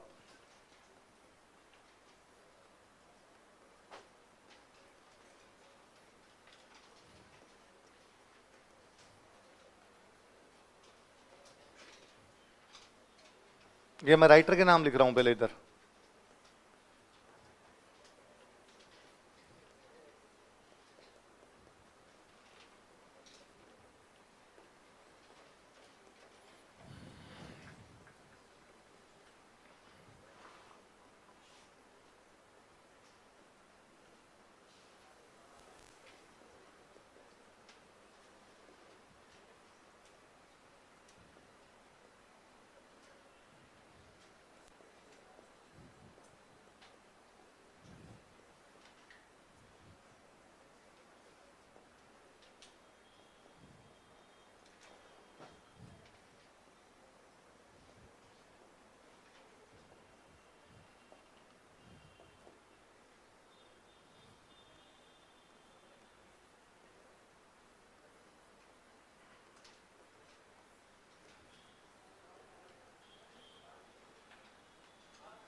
लिखे। आसिया मोड़ जी की बुक का नाम बताओ। पाबू प्रकाश। बिट्ठू मियाहा जी की। पाबू जीरा छंद। मोतीसर बख्तावर की। देखो आप पहले राइटर के नाम बोलो। आसिया सरनेम मोड़ जी नाम। आसिया सरनेम है, मोड़ जी नाम। उल्टा लिखते, पहले सरनेम लिखते बाद में नाम लिखते। अगला राइटर के नाम बोलो। बिट्ठू सरनेम मेहा जी नाम। बिट्ठू सुजा। बिट्ठू मेहा जी, तो इसका मतलब बिट्ठू तो सरनेम है ना, तो बिट्ठू सरनेम है, सुजा नाम था। बिट्ठू सरनेम है, मेहा जी क्या है नाम। बुक का नाम क्या है? बाबूजी राजचंद। आगे कौन सा है? मोतीसर सरनेम बख्तावर नाम। बुक का नाम क्या है? बाबूजीरा रूपक। लगराज की। बाबूजीरा दो दो लाइनों में लिखे जाए तब क्या हो जाए? दूहे। अगला क्या है? रामनाथ। रामनाथ की बुक कौन सी है? गुजरात में एक जगह पड़ती है सौराष्ट्र। कौन सी जगह? सौराष्ट्र को अपनी भाषा में बोलते थे सोरठ। क्या बोलते? सोरठ के जो दोहे हुए वो क्या कहलाए? सोरठियो दुओ भलो और भली मरवणरी बात। दोहों में सबसे अच्छे दोहे कौन से? सोरठ। बातें मतलब कहानियों में सबसे अच्छी कहानी डोला मारू। सोरठियो दुओ भलो भली मरवणरी बात। बातों में सबसे अच्छी बातें किसकी? मरवण। मरवण मतलब डोला मारू। दोहों में सबसे अच्छे दोहे कौन से? सोरठ। तो सौराष्ट्र के दोहे क्या कहलाते? सोरठ। तो सोरठ तो किसने लिखे? रामनाथ। लगराज ने क्या लिखे? दुए। बाबूजी रे दुए। रूपक किसने लिखा? मोतीसर बख्तावर। छंद किसने लिखा? और पाबू प्रकाश किसने लिखी? आसिया मोड़। ऊपर वाले दो पे स्टार लगाओ, ये ज्यादा काम किए।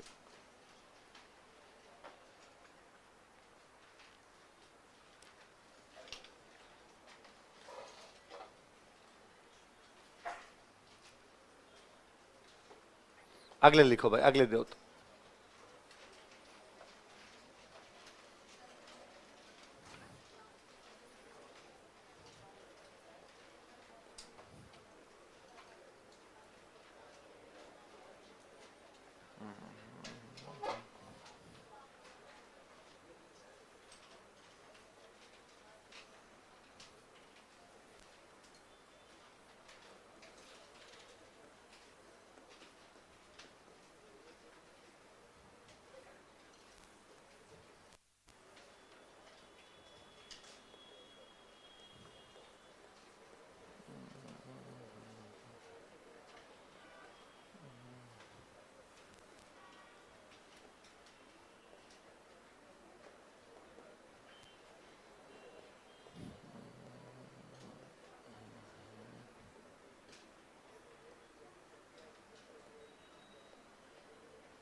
उतार लिए सारे? लो पढ़ते हैं। बताओ देखिए, जन्म कहां पर हुआ? ओंडू कश्मीर, बाड़मेर में एक जगह। ओंडू कश्मीर कहां पर है? बाड़मेर। अपने वाले सियाने तो ठीक थे, अजमेर के पास में श्रीनगर, बाड़मेर में कश्मीर, कि वहां जा नहीं पाए, खीर ले ले। कोई पूछे कहां जाके आए थे? कश्मीर। क्या बात करते, कश्मीर कहां? रेगुलर जाता ही रहता हूं मैं तो उधर। पिताजी का नाम क्या है? अजमाल। मल्लीनाथ जी पढ़े हमने, मारवाड़ के राजा मल्लीनाथ। मल्लीनाथ जी के टाइम में अजमाल जी उनके सामंत थे। मल्लीनाथ जी ने इनको एक जागीर दे रखी थी, पोकरण। कौन सी जागीर? लिख लो कोष्टक में। मल्लीनाथ जी ने इन्हें पोकरण की जागीर दी थी। किसको? अजमाल। मल्लीनाथ जी गेव हिम पोकरण जागीर। पोकरण नाम तो सुना होगा। भारत के परमाणु विस्फोट पोकरण में हुए हैं सारे।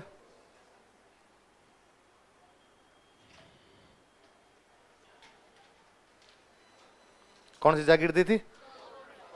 मम्मी का नाम क्या था? मेणात। पत्नी का नाम क्या नाम था? और नेतल भी कहां की राजकुमारी थे? अमरकोट कौन से राजा की? तो बाबू जी की पत्नी फूलम देवी अमरकोट की राजकुमारी थे, और रामदेव जी की पत्नी नेतल देव, वो भी कहां की राजकुमारी थे? ये तो नाम देखो कितना प्यारा है, नेतल, है ना? इंग्लिश नाम से लगता है। आजकल भगवान जाने हमने ऐसे नाम रखने क्यों बंद कर दिए। बाकी पहले लड़कियों के नाम होते नेतल, जेतल, पेमल। नाम नहीं सुने ऐसे? 2 पीढ़ी पहले ही सुन जाओगे, है ना? 2 पीढ़ी मतलब पापा की बुआ वाली जो कैटेगरी है ना, उसके अंदर मिलेंगे आपको नेतल, जेतल, उत्सव। उत्सव, उत्सव मतलब उत्सव। उत्सव होता है उत्सव, उसका जो अपना राजस्थानी वर्जन था उसको क्या बोलते हैं? उत्सव। केसर, केसर नाम मिल जाए। दरियाव, दरिया, दरिया होता है दरिया। दरिया पे कौन सा? दरिया। जड़ाव, है ना? जड़ाव बुआ जी, कोई ना कोई एक आधी जड़ाव बुआ जी होती है जड़ाव बुआ जी है। हाँ, नानी का नाम पहले हर उस पिछली पीढ़ी में, दादी जी वाली पीढ़ी या पापा की बुआ वाली, वो जो दादी जी वाली पीढ़ी आ गई, उस पीढ़ी के अंदर पक्का एक आधे यूं नाम मिलेंगे। तो कितने यूं प्यारे प्यारे नाम थे, अपने नाम थे, अपना फील ही आता था। अब हमने ढांचा खराब किया नामों का। बीच में आपके लड़कियों के नामों में तो सीधा था, कोई नाम रखो उसके पीछे ता लगा दो, है ना? ता ता ता वाले नाम है थे सारे। लड़कों के नाम में कोई नाम रखो उनके पीछे लगा दो इंद्र, राजेंद्र, महेंद्र, सुरेंद्र, है ना? रविंद्र, जो भी नाम रखना उसके पीछे क्या लगा दो? इंद्र। बीच में कुछ दिन ये मेरे वाला जो नाम के पीछे वीर, वीर वाला फैशन खूब आया था। कोई नाम रखो महावीर, राजवीर, रघुवीर, सूर्यवीर, है ना? कुछ ही लगाओ और उसके पीछे क्या लगा दो? वीर। हाँ, ना नाम म्हणजे धांधड़ धूहड़। मजा है किसी को बताने नाम क्या? धांधल। अगला बंदा 2 मिनट तक सोचे। आप अपने वाला लगे कि यार अपना नाम है, तो चलो धांधल धूहड़ तो नहीं रखे जाएंगे आपसे, पर बच्चियों वाले नाम अच्छे हैं। तो आज के बाद घर में कोई बच्चियों के नाम क्या रखोगे? नेतल, जेतल, पेमल, जड़ाव, दरियाव, उत्सव रख लोगे? मुझे तो वही अच्छे लगते थे, लाछा और सुगना। रामदेव जी की 2 बहन थे, उनके नाम थे लाछा और सुगना। तो पहले लाछा बुआ एक आधा कोई हुआ ही करते थे ऐसे, तो लाछा, सुगना, सुगना, सुगना तो भी रख लेते। सगुन, सगुन रखते हैं लड़कियों के नाम, सगुन होते हैं, पर वो अपना वर्जन जो उसका है अणबी। अणबी कल पढ़े थे हमने, अणबी कल नाम पढ़ रहे थे ना, अणबी। हाँ, अणबी, जिसको कोई भय नहीं लगे, बिना भय की अणबी। अब अपने निर्भया, निर्भया, तो निर्भया का अपना जो वर्जन था वो क्या था? अणबी। अब की बात रखोगे पक्का?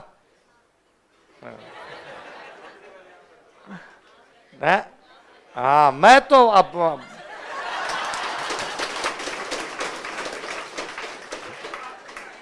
मैं हमेशा अच्छे नाम ही रखवाता हूँ।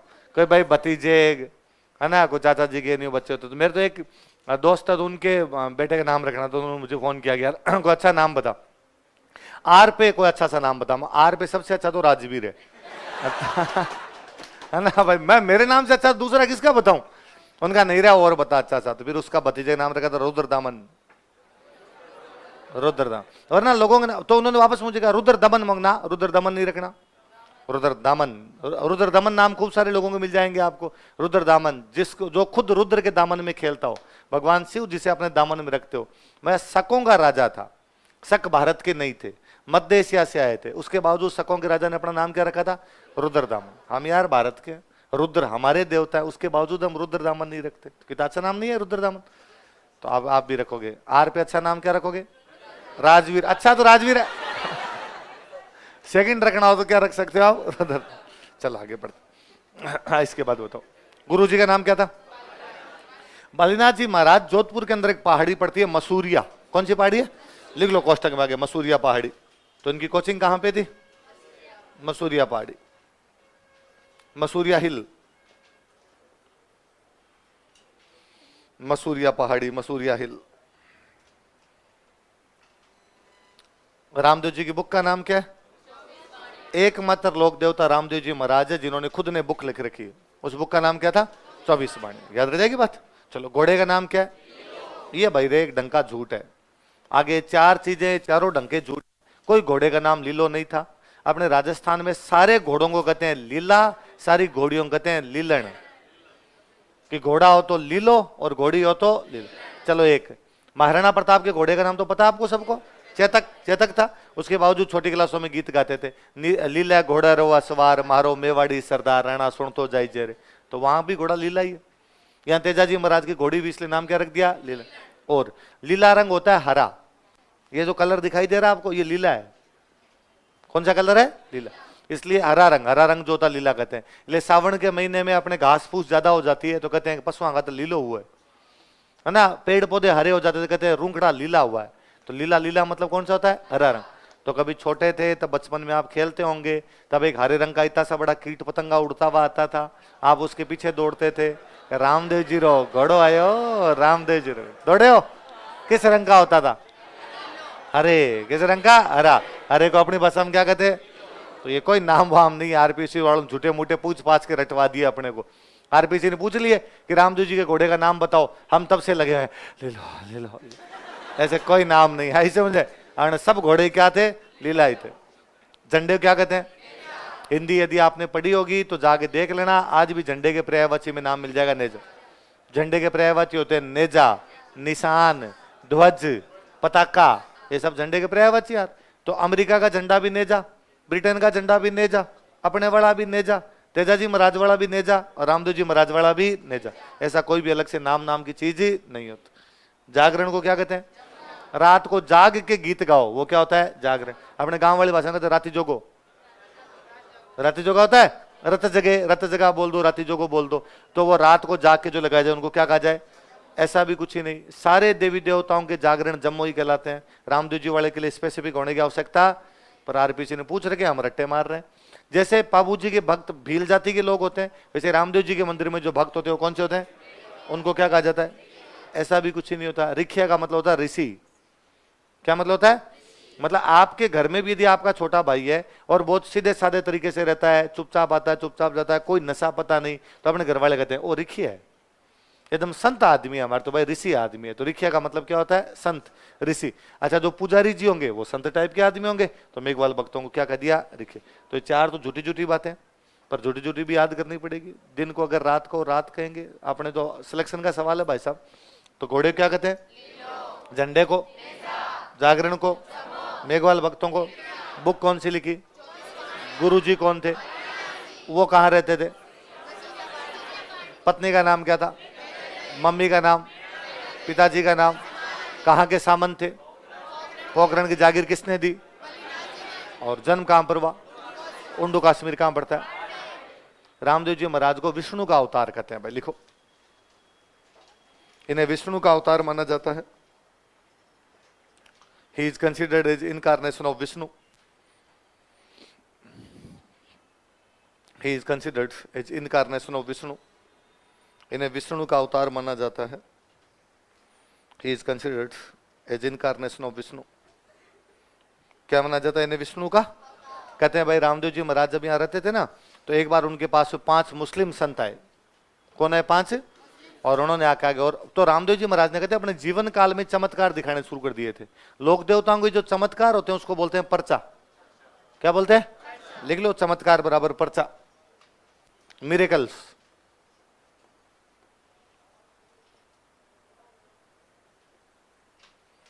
जो मिरेकल होते हैं उनको क्या बोलते हैं? पर्चा। चमत्कार को पर्चा कहते हैं। तो पर्चे दिखाने शुरू कर दिए थे। तो वो 5 संत आए, मुस्लिम संत, उन्होंने रामदेव जी को आके की, और रामदेव जी आजकल तो यार बेच पे बेच बना रहे हो, है ना, भयंकर भीड़ आ रखी है, क्या कारण है, इतने लोग कैसे आ रहे हैं? रामदेव जी ने कहा नहीं नहीं, अरे भाई यूं ही आ जाते हैं टावरों, क्या है? नहीं नहीं, हमने सुना तुम पर्चे दिखाते हो, चमत्कार दिखाते हो, हमें दिखाओ। रामदेव जी ने कहा भाई मैं तो ऐसा कोई चमत्कार नहीं दिखाता। और छोड़ो यार चमत्कार की बात, तुम घर आए हो, खाना खाओ पहले। खाना रखा गया उनके सामने, तो उन्होंने कहा यार रामदेव जी हमारे साथ तो एक दिक्कत है, हम हमेशा हमारे खुद के बर्तनों में खाना खाते हैं और हमारे बर्तन तो हम लाए नहीं, वो तो घर पे पड़े। तो रामदेव जी ने कहा यार अब वो तो मैं क्या कर सकता हूँ, तो साथ में लाने चाहिए बर्तन, अब तो मेरे वाले बर्तनों में खाना पड़ेगा। कि नहीं, इतना ही यदि तू बड़ा आदमी बन रहा है तो इन बर्तनों को उन बर्तनों में चेंज कर दे। रामदेव जी ने कहा देखो तुम और कुछ भी कर सकते हो, जयकांत सिकरे का आंखें बंद करो। तो सबने आंखें बंद की, उन्होंने आंखें खोलो, आंखें खोलो, सेम वही बर्तन थे जो उनके खुद के घर पे बर्तन थे। तो उन्होंने कहा कि रामदेव जी हम तो खाली पीर है। क्या है भाई, मुस्लिम संतों क्या बोलते हैं, पीर, तुम तो पीरों का ही पीर है। तो रामदेव जी क्या कहा जाता है, लिख लो, इन्हें पीरों का पीर कहा जाता है। He is called as Pir of pirs.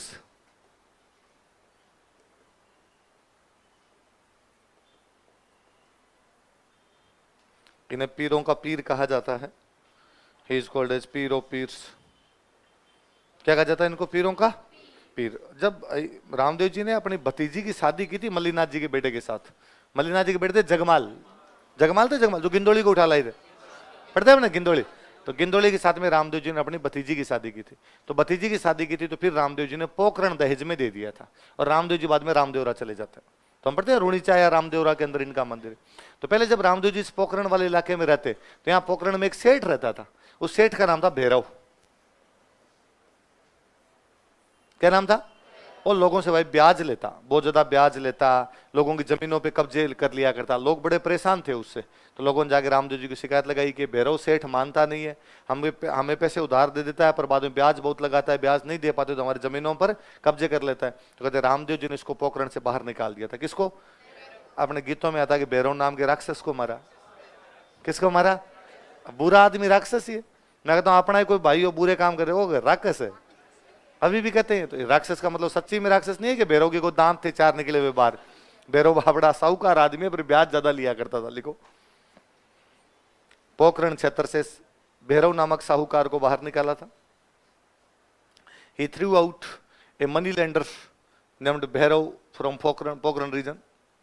Pokhran क्षेत्र से भैरव नामक साहूकार को बाहर निकाल, साहूकार समझ गए, ब्याज पे पैसे देने का जो काम करते थे। भैरव नामक साहूकार को बाहर निकाला था। He threw out a money lender named Bhairav from Pokhran region. फिर भाई रामदेव जी वहां रामदेवरा चले गए और वहां रामदेवरा को भाद्रपद शुक्ल एकादशी को समाधि ले ली थी। क्या ले ली थी, समाधि। कब, भाद्रपद शुक्ल एकादशी। इसलिए रामदेव जी का मेला कब से कब तक लगता है, द्वितीया से, द्वितीया को जन्म और एकादशी को समाधि। लिख लो, भाद्रपद शुक्ल एकादशी को, और भाद्रपद शुक्ल एकादशी, भाद्रपद शुक्ल एकादशी को, और भाद्रपद शुक्ल एकादशी रामदेव जी ने रुणीचा में समाधि ली थी। रुणीचा है रामदेव एक ही बात है। रामदेव जी ने रुणीचा में समाधि ली थी। रामदेव जी टुक समाधि एट रुणीचा, जैसलमेर में जगह भाई। रामदेव जी ने रुणीचा में समाधि ली थी। रामदेव जी टुक समाधि एट रुणीचा। पहले ना जो भी सती माता हुआ करते थे ना, तो सती होने से पहले उनके हाथों में मेहंदी लगा के छापे लगवाते, तो बाद में उन छापों के हाथों की पूजा की जाती। जो भी समाधि लेते हैं तो वो जहां खड़े होते हैं ना, वहां जो पैरों के निशान बनते उनकी पूजा की जाती। तो आज भी रामदेव जी के मंदिर में उनकी किसकी पूजा की जाती है, पगले। क्या पूजे जाते हैं, लिख लो, मंदिर में रामदेव जी के पगले पूजे जाते हैं। Feet of Ramdev ji is worshipped in temple. मंदिर में रामदेव जी के पगले पूजे जाते हैं। Feet of Ramdev ji is worshipped in temple. मंदिर में रामदेव जी के पगले पूजे जाते हैं। Feet of Ramdev ji is worshipped in temple. क्या पूजे जाते हैं मंदिर में रामदेव जी के, पगले पूजे। रामदेव जी के एक धर्म बहन थे, उनका नाम था डालीबाई मेघवाल। क्या नाम था, डालीबाई मेघवाल। इन्होंने रामदेव जी से एक दिन पहले समाधि ली थी। लिख लो, डालीबाई मेघवाल ने भाद्रपद शुक्ल दशमी को रुणीचा में समाधि ली थी। और भाद्रपद शुक्ल दशमी डालीबाई मेघवाल टुक समाधि एट रुणीचा। डालीबाई मेघवाल ने भाद्रपद शुक्ल दशमी को रुणीचा में समाधि ली थी। डालीबाई मेघवाल और भाद्रपद शुक्ल दशमी डालीबाई मेघवाल टुक समाधि एट रुणीचा। डालीबाई मेघवाल ने भाद्रपद शुक्ल 10वीं को रुणीचा में समाधि ली थी। कौन थी ये? रामदेव जी की, लिख लो, यह रामदेव जी की धर्म बहन थी। She was foster sister of Ramdev ji. यह रामदेव जी की धर्म बहन थी। She was foster sister of Ramdev ji. अब लिख लो मंदिर, लिख लो रामदेव जी के मंदिर कहां कहां।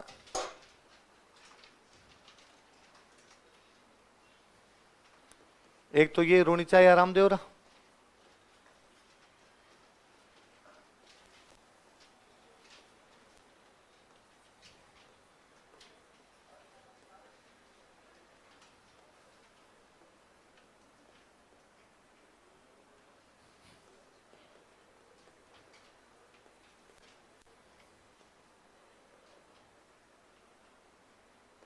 ये दोनों जगह तो आपकी जैसलमेर।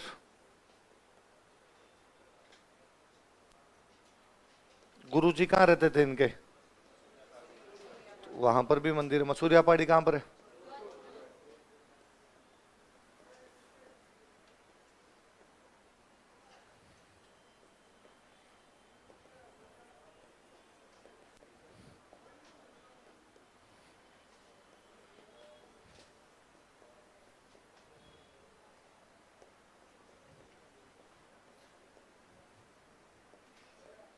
ये जगह बिरांटिया खुर्द, ये जगह पाली में।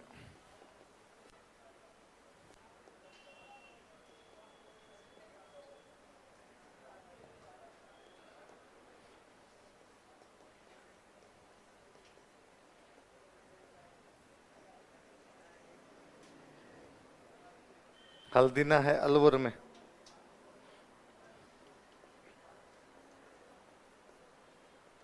एक जगह छोटा रामदेवरा, ये गुजरात में। छोटा रामदेवरा कहां पर है?